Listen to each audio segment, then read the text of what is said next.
आज आपण अनुभवणार आहोत संत तुकाराम महाराजांचा एक अद्वितीय अंतर्मुख करणारा आणि आत्म्याला शांत करणारा अभंग। हा अभंग भक्ताच्या परम प्रेम विवेकाचं दर्शन घडवतो, जेव्हा जीव आणि हरी एकरूप होतात।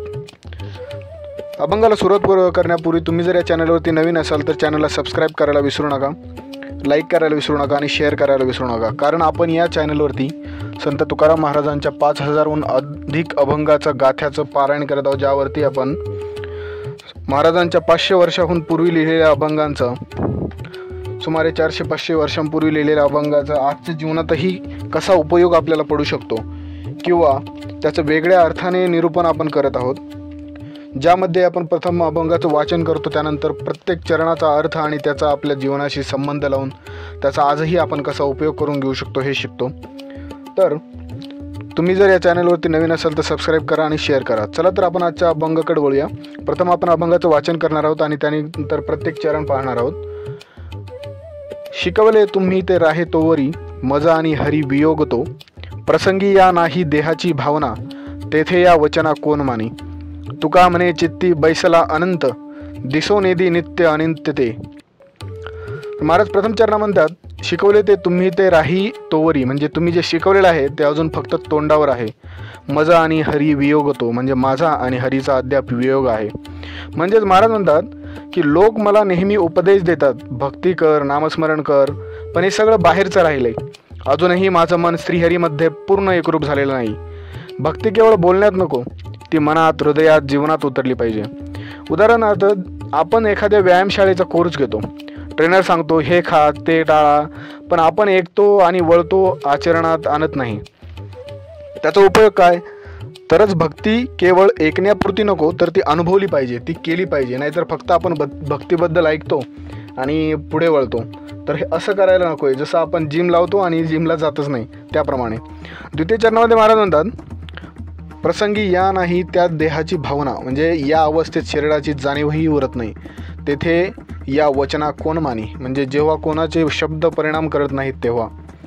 मला म्हणतात, जेव्हा माझं चित्त पूर्णतः हरीकडे स्थिर झालं तेव्हा देहभानच राहिलेलं नाही आहे। मन आणि आत्मा जेव्हा भगवंताशी एकरूप होतो तेव्हा या दुनियेचे शब्द, उपदेश, टीका काहीच लागत नाही। अर्थ सांगताना महाराज म्हणतात, उदाहरणार्थ ध्यानात बसलेला योगी जो अंतर्मुख झालेला आहे त्याला बाहेरचे आवाज, थंडी, उष्णता याचा फरक वाटत नाही।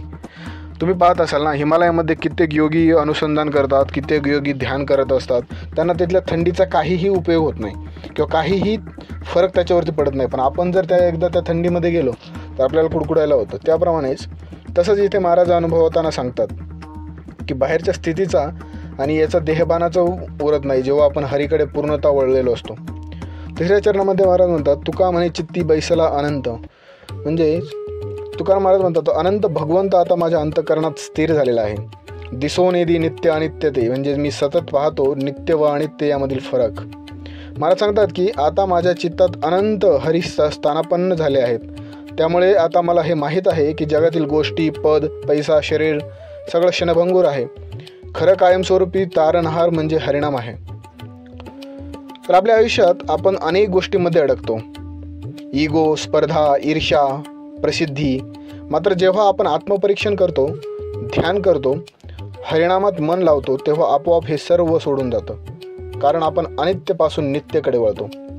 हेच महाराज सांगतात, नुसतं ऐकणं उपयोगाचं नाही आहे, नुसतं बोलणं, चर्चा करणं पुरेसं नाही आहे, अनुभव हा खरा गुरु आहे।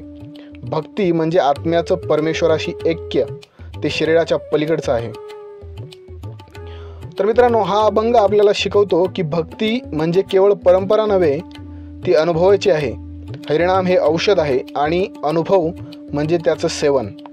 आपलं चित्त जेव्हा त्या अनंत हरिप्रभूच्या चरणी स्थिर होतं तेव्हाच आपली यात्रा पूर्ण होते। हरिविठ्ठल पंढरीनाथ महाराज की जय।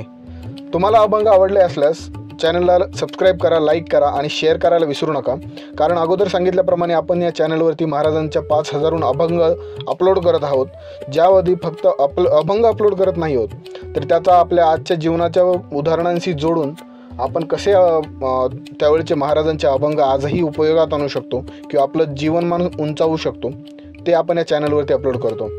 तर चॅनलला सबस्क्राईब करायला विसरू नका, शेअर करायला विसरू नका। पुन्हा भेटूयात पुढच्या अभंगामध्ये, तोपर्यंत धन्यवाद।